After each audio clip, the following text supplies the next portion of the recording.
3, 2, 1.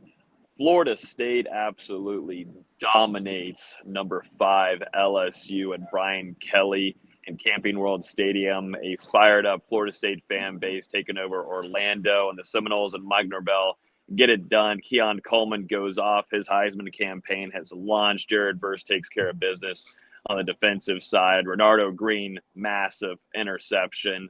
Big plays being made by Lawrence Toa-Philly, Trey Benson, Jordan Travis, 5 touchdowns. Big time night for Florida State, beating the LSU Tigers 45-24. We are here with our live instant reaction from Camping World Stadium. Gentlemen, this was a Seminole statement, put the whole country on notice. Let me hear the reactions, man. What a night for the Florida State fan base. I think statement is probably putting it a little lightly. We've talked about all preseason about how good we thought this Florida State team was, that they've got a real chance to do some special things this year. And I think in that first half, we were all a little bit worried, and then Florida State opened up that third quarter. I remember I was sitting next to Logan. I was like, the adjustments are coming. There's not a lot to worry about here. And then, Florida State just comes out and absolutely rolls over LSU, taking that 31-0 advantage in the second half. And, just making it look a little bit too easy when you're playing a top 5 team in the country. Florida State absolutely dominated those last 30 minutes of football, and just goes to show, as Mike Norvell said in the post-game presser, the sky really is the limit for this team, and that second half showed what they can become throughout the season, and they put it a little bit together more consistently. It's just going to get nastier over the next couple of weeks. That was a crazy game. I know this final score ended up being 45-24, but I did not have 45-17 on the bingo card heading into tonight. It was one of those where you're going into halftime at 17-14, and you're like, honestly, I kind of feel okay with that, because Florida State did not play well in that first half. They got a couple lucky breaks with Brian Kelly going for it on 4th downs instead of kicking field goals. If he kicks field goals, LSU could take a 23-14 lead in a halftime, and that's a much different ball game coming out. But that second half, Florida State just did whatever they wanted to do. Brian Kelly was sort of right. Someone beat the heck out of somebody. It was Florida State beating the heck out of LSU. Yeah, practically went reverse there on them. But you were actually in the stands. I was. So what was the energy like? Because we're in behind glass and everything, but it sounded like it was rocking. We actually had it was so loud, and the whole stadium was jumping. Literally in the press box, things were falling from the ceiling on the reporters. It was hilarious. But you were out there in the stands. How was it? It was a home game. It really was. I tweeted right before the game, it's like 85-15 Florida State favoring. There was not many LSU fans there. I don't know if they saw the writing on the wall, but Florida State fans were energetic. They were in the stadium early. The war chant was rocking before kickoff. That was an electric atmosphere. It really, really was. The fans were upset with all the penalties because half of them were straight bullshit, and I'm sure we'll talk about that here at some point. But once the crowd got back into it, the team was feeding off of it, and there was no stopping it. Yeah, it seemed like those penalties, really seemed to get to FSU early on. That stretch where it was 3 penalties in a row that gave LSU 40, 45 yards was absolutely insane. The first highly questionable. The one where they picked up the holding drove me nuts. Like, I was infuriated. Yeah, they were missing Fisk quite a bit, and also Jared Verse on the side. There was a couple times where they just missed it, and it seemed like in the first half they were just looking to give FSU penalties. They almost got Verse on a hit going on to LSU's player, but luckily they looked at it further, and that ended up not being a penalty. But they for sure were looking to throw some flags in Florida State's way. But it's crazy, though, the momentum change in Florida State, too. Going off to the beginning of the game, Florida State's goal line stop there on 4th down. Absolutely huge. Incredible. And we've been talking about it on this show for this entire offseason. Dustin, you've been at practice. The trenches are what is going to really extend this team into being a college football playoff contender, just because the amount of pressure that they can bring on the inside. And it was true dominance. It wasn't even a game in the second half in the trenches, just the way they were able to make adjustments defensively. Adam Fuller, and then also specifically, and by Odell Hagen's coach JP, they really were able to kind of put together a good scheme to take advantage of LSU's offensive line. Will Campbell, you're still not ready for Jared Verse, brother. Nope. They were all over him. Jared Verse had some truly dominant moments in this game. Thought Patrick Payton was pretty solid on the opposite side as well. And I mean, you can't say enough about that interior. Braden Fisk was working his way through that LSU offensive line all night.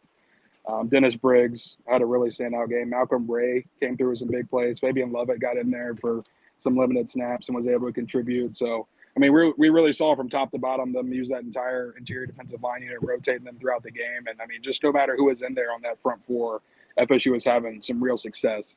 They've got some stuff they need to clean up with the linebackers and defensive backs moving into next week and the remainder of the season. But I think there's a lot to build on with what you saw tonight, especially with how frantic that first half was for this defense. Like you guys said about the fourth down stop, the goal line stop on the very first drive where LSU, 2 plays, they're right there in scoring position.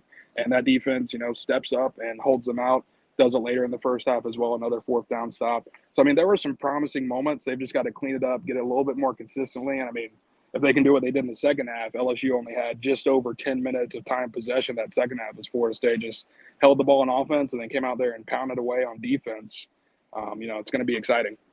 Yeah, to your point about the defensive line, if you take away that one Williams run at the end of the first half, LSU's running backs had 14 rushing yards.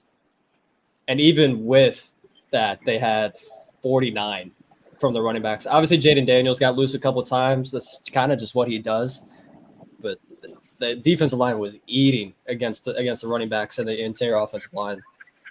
Guys, let's get to it. We got to talk about the man of the night, put on a dominating show, who ended up breaking the rock for Florida State, celebrating the locker room. But Keon Coleman, Michigan State wide receiver transfer. Dustin, you'd been on this show telling us all about Coleman. He stood out to me immediately once I was only there for one day of practice at fall camp at the first day. But how about him? 3 touchdowns, a lot of damn yards. I mean, he dominated and really highly contested catches too, man. I mean, that's what stood out to me. I think one of my favorite catches whenever he went over the middle back over here on the field. And I was like, how did he come down with it? And then also in the corner of the end zone, me and Dustin looked at each other and he was like, did he fucking catch that? Because it just looked like that was unlike that. There's no way that you could come down with that. That's an NFL-esque type of touchdown there. And he's going to get drafted, but tonight he really did put on a Heisman show for everyone.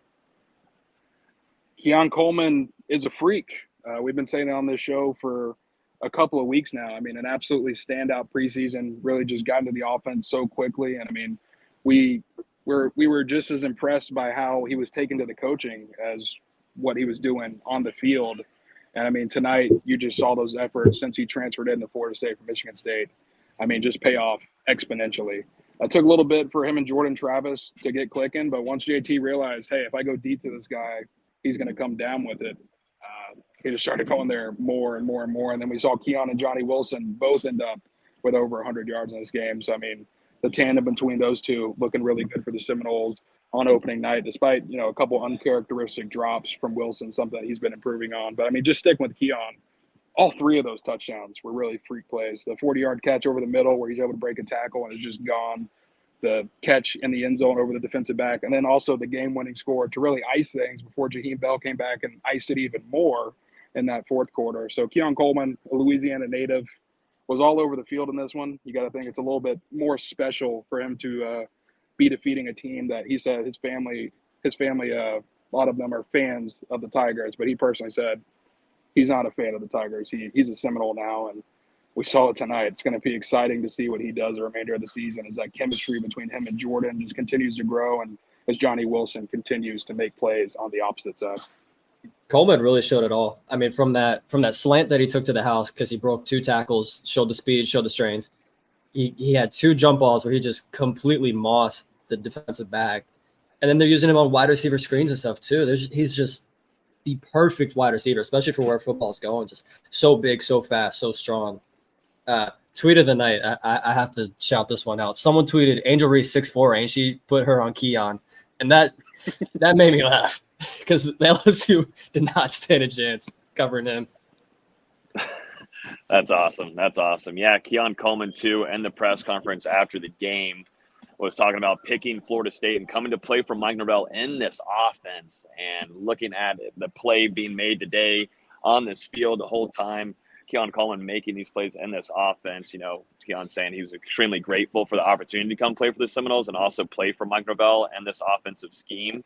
But also Mike Norvell at the end of that chiming in saying, I'm very grateful for that too, that he ended up picking the Seminoles. So those two obviously have a great bond, and it goes to show. And it also ended up being a good night for Jaheim Bell. It took a little while for him to kind of start lighting it up. But man, Dustin, you and I were in the press box. We're like, man, literally. And we might need to get the fans to thank us. We might need to start saying some things and jinx it, and it will change like that. But we were talking about Jaheim Bell at the time, only had one catch for 5 yards. The next play, Jaheim Bell takes it in for 6 down the sideline. But just talk about Jaheim Bell, guys. We got to see him in this system and how Mike Norvell is going to utilize him. We saw him in different kind of packages as well. You can see his physicality that he brings, the speed. He's running like a running back out there. And that's why I had to look at Dustin like, is that Jaheim Bell that just ran in that touchdown? Just a really nice performance. And then obviously the last touchdown here, easy money, flinging the LSU defender to the ground. Just true dominance, get the fuck off me type of situation. Love it. Sign me up.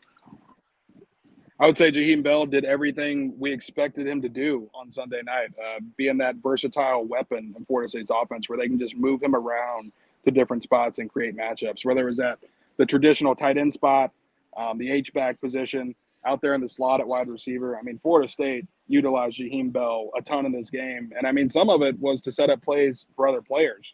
But at the same time, Jaheim Bell came through with a huge fourth quarter, that catch and run to continue to put things out of reach, that run where he just runs over an LSU defender and screams it to the camera. That's a moment that Seminole fans are going to remember from this game for quite some time. But, yeah, Jaheim Bell, I think, he's going to continue to get in the offense over the next couple of weeks. I think we'll see some more consistency out of that usage moving forward. But tonight, I mean, some of those big plays, it shows the splash that this Florida State offense can make at any single moment of a game. And, I mean, this is why we talked about coming into the year, Florida State coming in with a top 10 offense, returning a top 10 offense from that 2022 season. And everyone's thinking, how are they going to improve this offense? And, I mean, you saw it tonight. I kind of really liked what Norvell was doing to start the game. I know it didn't lead to a ton of results, but they were using kind of like this unique 12 personnel where Morlock and Bell were out there with Coleman and Wilson on the outside. They can have a lot of fun with that because both Bell and Morlock are mismatches wherever you put them. And I thought Morlock made a nice play or two. They can really get freaky with some of these rotations, and they're even rotating the offensive line a little bit. I was noticing Norvell's going to have some fun, and he was feeling himself tonight. Yeah, I think it's obvious Florida State. Sorry, Logan, but Florida State's still working out some kinks on that offensive line. We saw Robert Scott start at left tackle, and then shortly into the game, Bless Harris replaced him. On the opposite side, Jeremiah Byers had some struggles during this matchup. We actually ended up seeing Darius Washington take over on that right side during the second half. And you also had Demetri Emmanuel get shifted out for Keandre Jones at that right guard position. So, I mean, like you said, Austin, Florida State's offensive line was doing a lot of shifting and moving tonight. I still think they're trying to find that dominant starting five, and they did find it in the second half. And honestly, I thought overall the offensive line was solid in pass protection. There was a couple times, like especially when they're backed up in the end zone, where I think it was Byers that really missed a block. But I thought for the most part the offensive line was pretty good in pass protection. The run game, it took them a little bit. They found their footing in the second half. But overall, I thought they were solid. Yeah. There's a donation in here from a couple of them actually, but mainly here from Godex Knowles. We'll get to maybe some ranking predictions after this. We just solely want to go through the game play by play, quarter by quarter here, and then we'll get to that at the very end. But yeah, going to the running back room, I think Florida State's got 3 starting caliber running backs. Of course, Trey Benson being your star there, and he showed his physicality. But to see also Lawrence Toafili and the moves that he was making, along with Rodney Hill, man, you don't think of him being so much of a physical running back just because of his size, but man, he is physical. He's running over people. He had a really nice run too, extending the run after getting touched. Man, Florida State's got some running backs, man. And you have any? Yeah, he's fast. He's got good length too. And the biggest thing I think too, Florida State, we haven't been able to see we didn't see Keziah Holmes there as well, and we already kind of know what you're going to get out of C.J. Campbell. But Florida State's running back room, there's a lot to like there, and it took a little while for them to gain some traction. But that running back room, when they were put out there, they performed pretty well. Yeah, Benson only finished with 47 yards. It felt like more than that, honestly, because he was really fighting for some of those. There was one run, I want to say it was in the third quarter. We had the hardest fought 4 yards I've ever seen. But it's a really impressive room, even to like the CJ Campbell point. He made a really good play on special teams to pin LSU deep on a kickoff. Just the running backs were all over the place, and I'm glad they're getting some usage. Yeah, we knew it was going to be a little tough for Florida State. Their first game without Treshaun Ward, who was such a valuable piece in that running back room over the last couple of years. But, honestly, looking at the statistics, Trey Benson had a better performance than he did against LSU last year. Toa Philly, had some tough yards on the ground, but then had that huge play through the air that led Florida State to scoring a touchdown in the third quarter. Rodney Hill, those flashes are there. And, just running over that LSU defender shows a lot about him. I think this backfield, they're going to continue to get comfortable throughout the season. A little bit tough tonight with the front seven that they were facing, but with the success that they were able to have, despite the opponent and despite the offensive line continuously shifting throughout that game, I thought it was pretty impressive. Yeah, Dustin here. There's a comment and a donation here saying $10 if one of y'all do a celebration gritty /dance. I don't know, Dustin, and I think that you'd be our biggest nominee to take care of this for us. I don't know if my hips a little how am I supposed to do this on a selfie camera?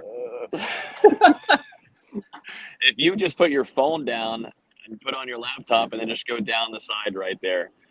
Don't worry, nobody's looking. There's nobody in the stadium right now. Oh, what a pay to see a D-Luke gritty. Come on. Goodness. Just a little gritty for $10 that pays for our McDonald's on the way back home. Looks like we already got the 10. Oh, yeah, it was only $1.99. No. But I want to go to the defense, too, and I want to shout out a few guys that maybe might be missed during this game. But big-time shout-out to wait, hold on. Did he do it? I think D-Lou just did the gritty. He did it off camera, though. I call it the shitty, but yeah. We did. Dustin, put your phone down again. We lost you. It didn't show. Yeah, you have to do it again. Here we go. Now we're talking. That is not the gritty. Oh, my. All right, now I got to give Dustin his 10. He's using that for burgers tonight, so that pays for McDonald's on the way back home to the hotel. That's why I said I called it shitty. Yeah, it was a shitty. It was not the gritty. It was the shitty. The shitty gritty. But, God almighty. Where are we at and what's happening? But no, going to the defense, I want to give a shout out to a few players. First off, Renardo Green, man. 2 games back-to-back against LSU in dominating fashion. Comes away with an interception this time. Renardo Green is slept on. People need to talk about Renardo Green more. A lot of great FSU defensive backs have come through Tallahassee, but Renardo Green, I'm telling you, after the season is going to be one of them, and they need to be respected more. And also, a guy that's been around the program for a long time, Dennis Briggs, man. He was having some big-time pressures on Jaden Daniels, had a sack tonight, too. He was causing all kinds of havoc. But shout out to those 2 guys that have been in this system, been in Tallahassee for quite a while, and they deserve a good, decent shout-out from us. Renardo is him. They were really testing him early on that first drive, and he made – I know it wasn't technically a pass pickup in the end zone, but he made a good play on the receiver to make sure that was incomplete and out of the back of the end zone. Renardo's that guy, and Cypress made some good plays too. Honestly, they didn't really throw at him, but he made that nice diving pass breakup on third down to force a punt. The DBs in general, I thought, played pretty damn well. There was a couple times where they got lost in coverage, but it's going to happen when you're playing Jaden Daniels and a scrambling quarterback. That it just happens. But I thought for the most part they did really well against a really talented receiver core. Malik Neighbors, he only had 67 yards. You live with that. Obviously, Thomas had the long one at the end to boost his stats, but with Neighbors only having 67 yards, I think you live with that. It's really just the response for me because this LSU offense, was really testing Florida State's defense in the first half with their tempo, with the penalties that kept coming Florida State's way. The defense, I didn't think it was the best first half out of that defensive backfield. But then to come out in the second half, hold LSU to only 167 total yards over those final 2 quarters.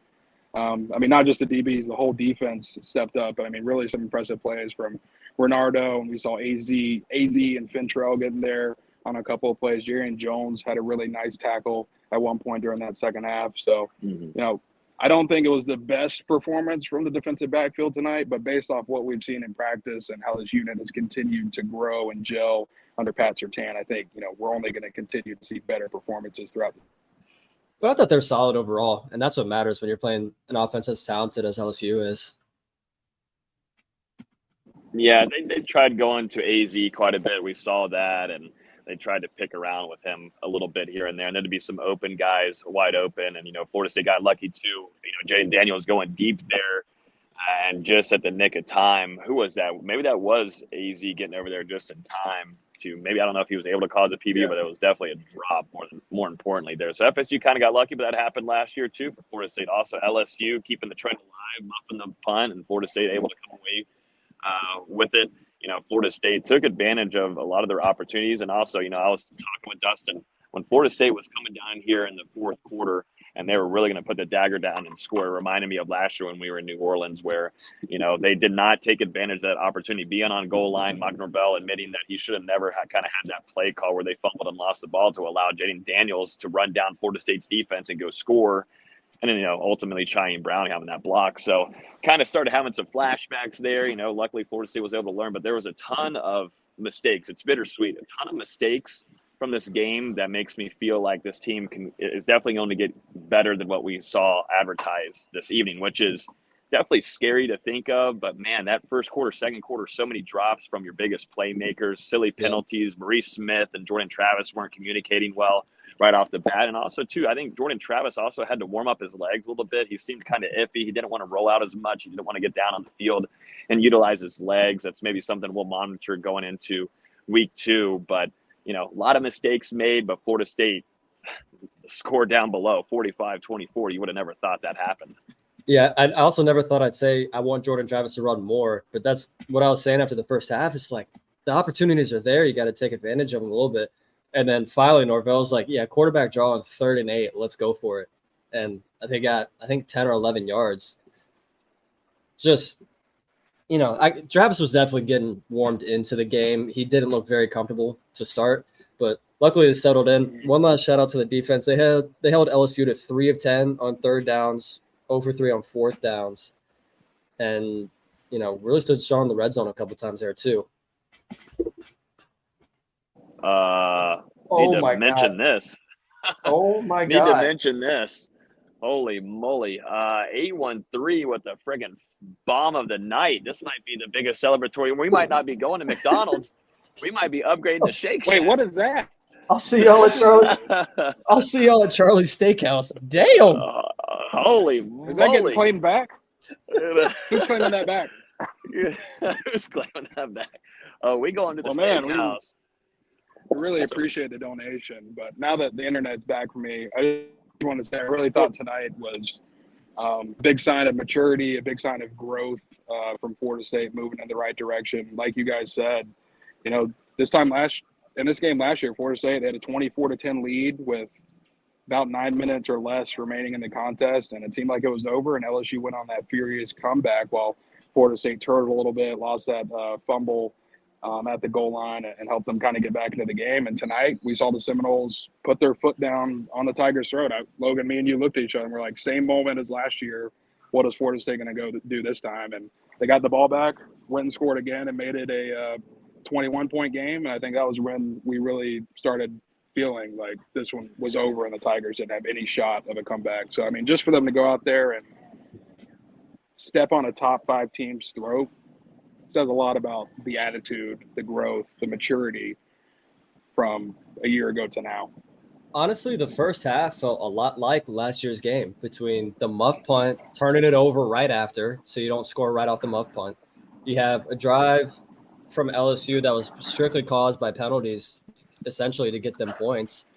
And you're going into halftime going, this really isn't what we expected. Florida State really flipped the switch. And like you said, they showed that growth and maturity to just absolutely dominate them in the second half.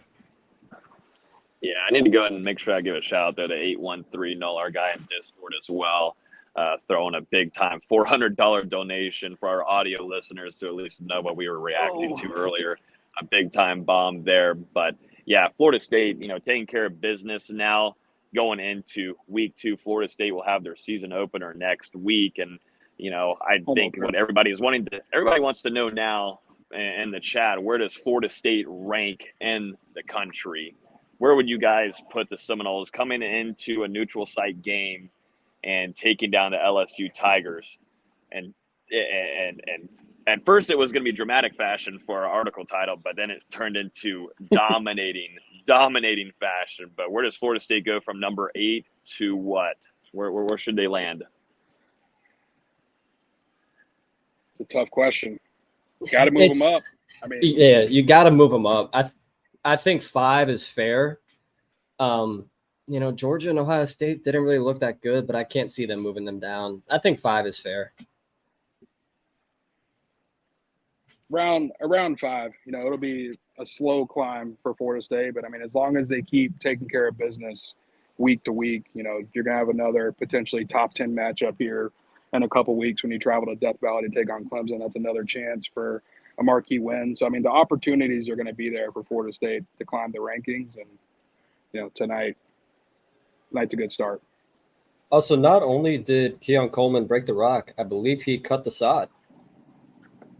He did.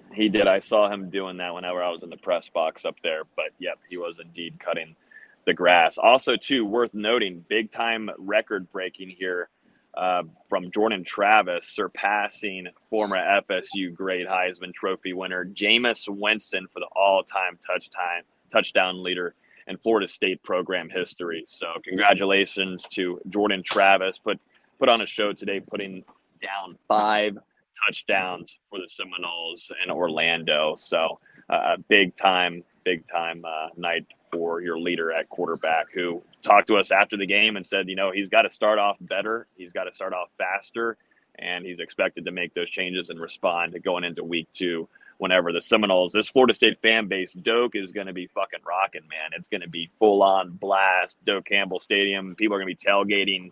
It's an 8:30 friggin' kickoff, so it's going to be a late one no matter what.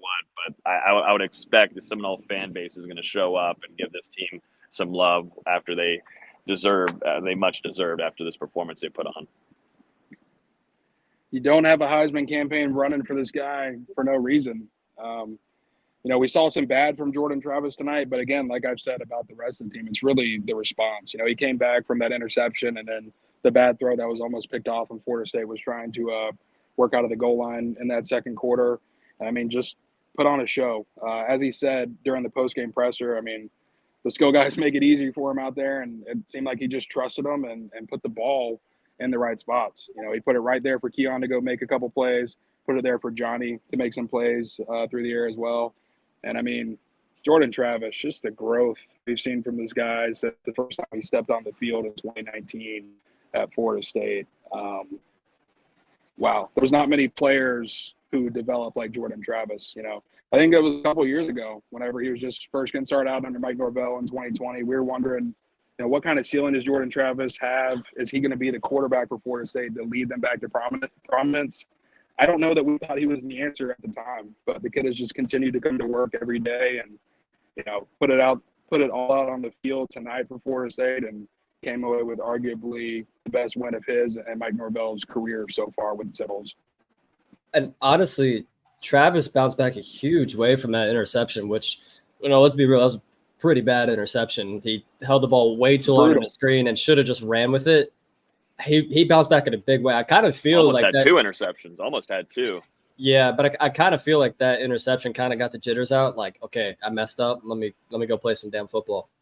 Yeah, that's what I was telling the guys up there in the press box, Dustin and Tommy. I was saying, I'm glad these mistakes are being made now in the first and second quarter. Get them done, you wipe them away, so then you kind of move on, and you don't have those in the third and fourth quarter where it can really hurt you in the long run. But yeah, definitely some things that they're going to go look back on film-wise and go check out. I need to, because it's so busy up there trying to get live tweeting out there. But I want to go back, watch some film, also listen to the broadcast and see how Kirk Herbstreit and Chris Fowler called this game. It seemed like this one brought a lot of excitement for anybody watching at home on the TV broadcast. But either way, I mean, throughout the mistakes, a 3-touchdown victory against a top 5 opponent to open the season. I mean, can we put culture on top 5? Yeah, I mean, we can. Brian Kelly said he doesn't think his team is who they thought they were now that they lost to Florida State, even though he had a lot to say the other night before the game. But a huge victory for Florida State, considering the circumstances coming into this one, and it being the season opener, Florida State not really having a tune-up game to warm up throughout all the mistakes. I mean, they flat out dominated LSU. Smoked them, whooped them, whatever you want to use. Well, I think this has been a good Put them back to the 30 minutes. Bayou. Yeah, they're going back now. Won't have to see them for quite a long while. But I will say I would love to see some more Florida State versus LSU. It puts on shows and it definitely gives some good entertainment to the college football world. But this time wasn't too dominant. It wasn't the same way last year in the fourth quarter. So, but yeah, I think I'm going to wrap this thing up, guys. If y'all have anything else to say, I think we kind of put everything together. VZ's got another statement, though. No, the curse is officially broken, right? Like, we're good. Like, yeah, VZ's made it to another game where he saw the team win. Yes, we've won two done. straight, both against Tigers. My next game is against the Clemson Tigers, so we're going 3-0. It's happening. We're here, baby. We're here. Now we just got to fix your basketball streak. Yeah. No comment. I forgot I went to the ACC tournament because I did see them win at Louisville, but then they lost in the ACC tournament. So yeah, I'll go and tell you right now, it ain't basketball season, ladies and gentlemen. It is Florida State football season. The Seminoles dominating in Camping World Stadium. We are done in Orlando here. Florida State and Mike Norvell taking care of business on a neutral site on the road, 45-24. The Florida State fan base absolutely taking over the stadium, expecting to see a lively and electric crowd and a late night kickoff in Doak Campbell Stadium at Florida State's season opener. We will have our game preview for that. We'll also have a little bit of a short recap of this game as well. We'll have our quick hitters and talk practice observations from next week too. We go live every Wednesday evening at 7 p.m. We're also on iTunes, Google Play, Spotify. This video version will go on to audio, and it'll be on all those podcast platforms. So make sure you like the video. If you're on YouTube right now, like the video. We definitely would appreciate that a ton. Share with your friends. Make sure you subscribe too. And also, I know a lot of our Discord people are here in the comments. Make sure you go down and grab a link for the Discord. It's free to join. I think we had like 200 people live chatting in the Discord today. So make sure you go in there. It's free to join. And it's in the descriptions down below. And then the last question here is a donation from our guy Goat Knowles saying, where can we donate for Dustin's dance classes? I need it. My wife would be very happy if someone could get that going. Yeah, Gina would be very happy. The rhythm, there is none right now. Yeah, we need a little bit of time. It was my turn over too, guys. Yeah, well, we'll maybe try again next week or maybe up there in Death Valley. So we'll see what happens. But appreciate everybody hanging out with us this evening. As always, you can follow us on Twitter at Noel Game Day. We're on Instagram as well, TikTok, Facebook, YouTube, every social media platform imaginable. You can find us there. But thank you guys. Appreciate y'all starting off the season strong with us. Florida State 1-0, dominating the LSU Tigers 45-24. We will talk to you guys next Wednesday at 7 p.m. Peace. Happy Monday, too. Safe